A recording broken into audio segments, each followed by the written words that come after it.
ఏం పేరు అన్న మీ పేరు? నా పేరు రామకృష్ణారెడ్డి ఏం చేస్తారు మీరు? సార్. నేను యాజ్ ఏ మన సోషల్ మీడియా వారియర్గా పనిచేస్తున్నాను. ఎక్కడ మీరు ఉండేది? నేను ఉండేది నాచారం లోకల్ ఉప్పల్ నియోజకవర్గం.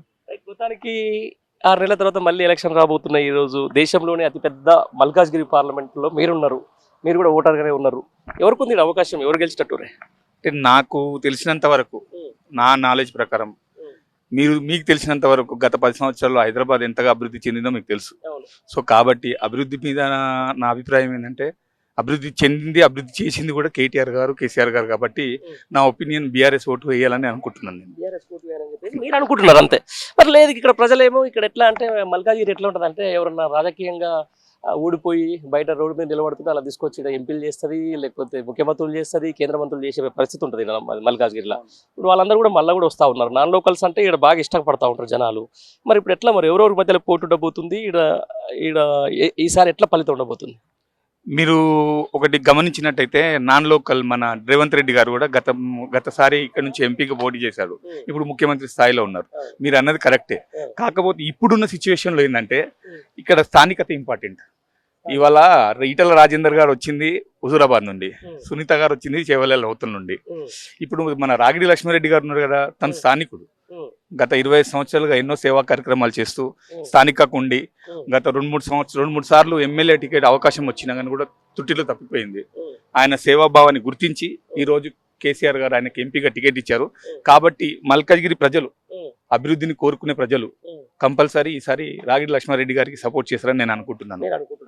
లేదు, ఇటు బీజేపీకి సంబంధించిన దాంట్లో నేను కూడా ఇక్కడ బంపర్ మేయర్ తోడు గెలుస్తున్నాను, 2 లక్షల మేయర్ తోడు గెలుస్తున్నా అని చెప్పేసి కూడా ఈటల రాజేందర్ చెప్తా ఉన్నాడు బయట. లేదండి, అది ఉత్తి మాటనే.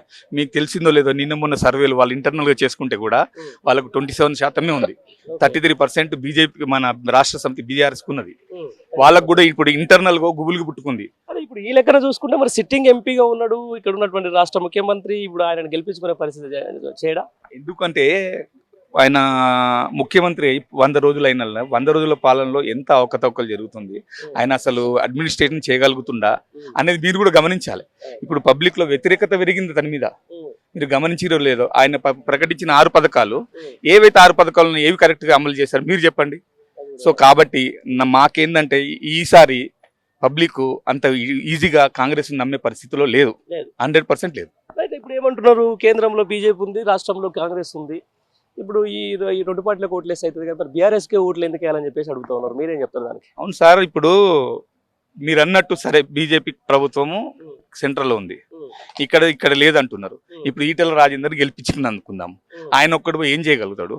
మన ఉప్పల్లో ఉప్పల్ టు అది క్యారిడర్ ఉంది కదా, గత 7 సంవత్సరాల నుంచి అది కంప్లీట్ చేయలేకపోయారు.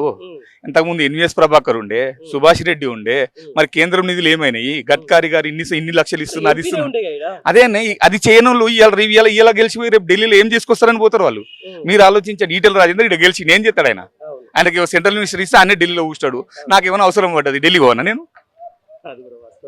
అబ్జెక్ట్లీ. ఎందుకంటే నేను అనేది నాకు స్థానికంగా ఉండే నాకు నాయకుడు ఉంటే నా సమస్య కానీ నా పబ్లిక్ సమస్య కానీ ఆయనకు తెలుసు. ఎందుకంటే గత 20 నా నువ్వు చెప్తున్నా, ఎందుకంటే తెలుసు కాబట్టి ఆయనకు ఓటేయాలనుకుంటాం మనం. అట్లనే అందరూ కూడా ఆలోచిస్తున్నారు. ఇవాళ రేవంత్ రెడ్డిని నమ్మేయలేదు, ఈ బీజేపీని నమ్మేయలేదు.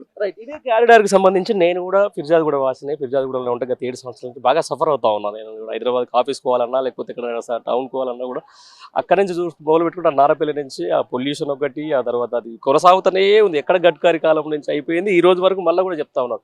ఇప్పుడు ఉన్నటువంటి బీజేపీ అభ్యర్థి ఇప్పుడు ఎప్పుడైనా ప్రచారానికి వచ్చినప్పుడు దాని మీద ఏమైనా మాట్లాడుతుండా? లేదండి, మాట్లాడట్లేదు. ఏం చెప్తున్నాడంటే, అది మీరు అడిగింది కరెక్ట్ ప్రశ్న. ఇప్పుడు ఆయన చెప్పేది ఏంటంటే, ఎక్కడో బొడుప్పలు ఉన్న వక్ బోర్డు భూములను నేను చేస్తా, క్లియర్ చేస్తా, లేనిపోని అన్ని చెప్పేసేసి క్లియర్ చేసిన ల్యాండ్స్ కూలగొట్టిస్తున్నారు కదండి. మీరు ఆలోచించండి. నేనేది చెప్పేది, ఇప్పుడు ఈటల రాజేందర్ ఏ విషయం మీద మాట్లాడుతున్న కరెక్ట్ పాయింట్ మాట్లాడండి. ఇప్పుడు మీరు అన్నట్టు క్యారిడార్ లేదు. ఇప్పుడు వక్ భూముల గురించి ఎవరండి? ఆల్రెడీ వాళ్ళు కట్టేసేసి పర్మిషన్ లేకున్నారు. ఇది గవర్నమెంట్ వాళ్ళు అదేదో ఇస్తాన్నారు కదా, వాళ్ళకు చేస్తానన్నారు. మరి అదే చేయలేను, రేపు అది ఇది చేస్తా అది చేస్తారన్న కళ్ళబొల్లి మాటలు చెప్పడం ఎందుకు? మాట్లాడతలేడు. మీరే మాట్లాడుతున్నప్పుడు మరి ఎట్లా చేస్తారు సార్? అతను ఇట్లా గెలిపించడం ఎందుకు? చేస్తాడు ఎట్లా? ఆయన సమస్యలు ఉన్న సమస్యలు అనేది తెలియదు కదా లోకల్లా.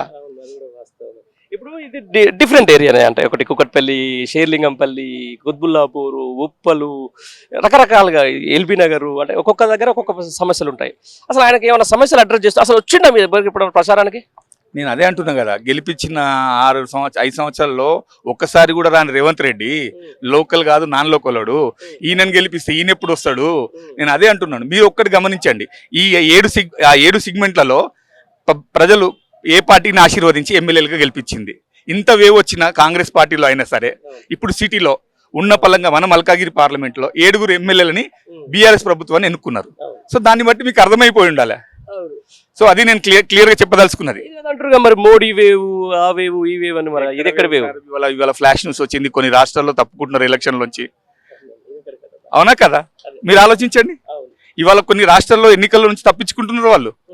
ఇది ఉత్తి ఏమంటారు, అబ్కి బార్ 400, గయసో బార్ 400, 200, ఇవన్నీ వేస్ట్ మాటలు. ఇవన్నీ అయిపోయింది. లోపల మోదీ పని అయిపోయినట్టే 100%. మరి ఇంకెట్లా ఇప్పుడు మరి మీకున్న ఇప్పుడు 130 రోజులు అయింది ఏది ప్రభుత్వం మారి, ఎట్లా ఉంది మరి రేవంత్ రెడ్డి గారి పరిపాలన? సారీ, మీ ఎంపీ ఇప్పటికైతే స్టిల్ ఆయనే కదా? అవును సార్, రాజీనామా చేసి అదే నేను అంటున్నాను. మహిళలకు ఇస్తాను 2500 ఏమైంది? వంట గ్యాస్ మీద ఫస్ట్ ఏమన్నాడు, ఈ రాగానే చేస్తా అన్నాడు, 500 అన్నాడు. అది మళ్ళీ ఏదో సబ్సిడీ ఇస్తాడంట. ఉన్నోనికి అందులో ఎన్రోల్మెంట్ ఉంటే అదైతుంది, లేకుంటే అది కాదు. రైతు బంధు ఇచ్చిండు అసలు వనకన్నా? అవునా కదా? రైతు బంధు ఇవ్వలేదు. ఉత్తి పనికిరాని పథకం ఏంటంటే ఆడోళ్ళని తీసుకొచ్చి ఇంట్లో ఉచిత పథకం ఇచ్చిండు బస్సులలో కొట్టుకదావానికి. ఎందుకు సార్? ఏం పథకం అది చెప్పండి? ఏమి ఉపయోగపడుతుంది దానివల్ల? ఆర్టీసీకి మళ్ళీ గవర్నమెంటే పైసలు కట్టాలి. అవన్నీ పైసలు నా పైసలా వాని పైసలా? గవర్నమెంట్ అంటే పబ్లిక్ పైసలే కదా కట్టేది. మళ్ళీ ఉల్టా ఇక్కడ ఉచితం ఇవ్వడం ఎందుకు, ఉల్టా కట్టేయడం ఎందుకు? అవును, ఆలోచించండి మీరు. మేజర్గా ఇప్పుడున్న మల్కాజ్గిరికి సంబంధించిన దాంట్లో సరే, గత 10 ఏళ్ల నుంచి అయితే మంచి ఫినామినల్ డెవలప్మెంట్ చూసినాం మనం. ఎల్బీ నగర్ ఫ్లైఓవర్లు చూసినాం, స్కై వాకులు చూసినాం, అవన్నీ చూసినాం. ఇంకా కొత్తగా సమస్యలు ఏమున్నాయి ఇక్కడ? సమస్యలు అనేటివి ఎక్కడైనా మనకు ముఖ్యంగా ఫస్ట్ గా రావాల్సింది ఏంటంటే డ్రైనేజ్, రోడ్లు. ఇవి కంపల్సరీ సార్. ఇప్పుడు వాళ్ళు రోడ్లు, డ్రైనేజ్లు అనేవి చిన్న పనులు. మనకు పెద్ద పనులు అనేది డెవలప్మెంట్ చేసి చూపించేసారు గవర్నమెంట్. ఈ చిన్న పనులు వదిలేసి పనికిరాని పార్టీ గురించి మాట్లాడతారు ఈటల రాజేందర్. వక్ భూములు అంటారు, ఇంకేదో అంటాడు, అదేదో అంటాడు. సునీత మేడంకి అయితే నాకైతే తెలియదు ఆమెకు. ఆమె ఏదో నేను ఆడపడుచుని దీవించుండ్రి, అదించుర్రి, ఇదించుర్రి అంటుంది, కానీ సమస్యల మీద మాట్లాడలేదు. అదే అంటున్నా, బడే బాయ్తో ఒప్పందంలో భాగంగానే ఈ రోజు ఒక డమ్మీ క్యాండిడేట్ కాంగ్రెస్ తీసుకొచ్చి మల్కాజ్గిరిలో పెట్టిండు రేవంత్ రెడ్డి అనేది. నిజమేనా? నమ్ముతున్నా జనాలు అది? 100% సార్. ఆయన బీజేపీ తోటి లోపయుక్తంగా ఉన్నాడు. మీకు తెలియదా? మీరు మీ మీడియా వాళ్ళకి తెలియదా? మేము చెప్పేది మేము చెప్తూనే ఉంటాం, కానీ సామాన్య ప్రజలకు మీరేం చెప్తున్నారు కూడా మాకు ఇంపార్టెంట్ కదా. మేము కూడా అనుకుంటున్నాం. ఇప్పుడు మీరు చూడండి, ఈ ఎలక్షన్ అయిన తర్వాత రాష్ట్రంలో పరిస్థితి ఏమవుతుందో మీరు ఆలోచించండి. అది అసలు అతలాకుతలం. అది నాకు తెలిసినంత వరకు రేవంత్ రెడ్డి అడ్మినిస్ట్రేషన్ 0. ఖచ్చితంగా లేదు, కాదు, చేయదు. వాళ్ళు ఇలా మోత్కుపల్లి నరసింహ పోయి మాదిగలకు 2 సీట్లు ఆయనే ధర్నా చేస్తున్నారు. ఆయన వాళ్ళ కాంగ్రెస్ ఆయన పంపే కదా. ఏంది ఎక్కడ పోతుంది మరి ఇలా గవర్నమెంట్ పరిస్థితి? ఎట్లా ఈ మా మల్కాజ్గిరి పార్లమెంట్ లో ఏ పార్టీ మధ్యలో పోటీ ఉండబోతున్నారు అనుకుంటున్నారు మీరు? నేనైతే ఏది లేదు, వన్ సైడ్ వార్. అంతేనా? బీఆర్ఎస్ వీళ్ళందరూ వేస్ట్ మాట్లాడు సార్. కాంగ్రెస్ కు బీజేపీకి బీఆర్ఎస్ వన్ సైడ్ గా బీఆర్ఎస్ గెలుస్తుంది సార్. ఇది ఏదో ఇది చూసి ఇది అంటుంటారు, వాళ్ళకి అది కూడా రాదు. అది పోటీయే లేదు, మాకు లేదు, 100% లేదు. Right bro, thank you.